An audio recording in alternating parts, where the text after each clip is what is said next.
De façon générale, quand on donne, quand on partage, quand on veut aider les gens, il y a une chose dont il faut s'assurer. Et sur ça, il y a une histoire que je trouve passionnante, de la rabbinite Rivka. Elle avait une aide qu'elle proposait aux gens qui étaient malades.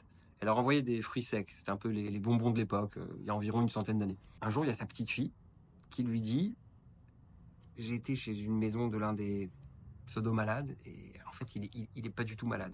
Et quand sa grand-mère entend ça, sa première réaction, ça a été de dire: je suis tellement contente pour lui, parce que je m'inquiétais vraiment pour lui. Je suis tellement content de savoir qu'en fait, il va bien.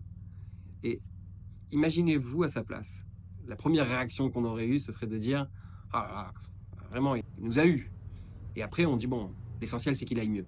Mais elle, sa première réaction, ça a été de dire: je suis très content qu'il aille mieux. Parce que sa démarche, c'était: je veux absolument que cette personne aille mieux.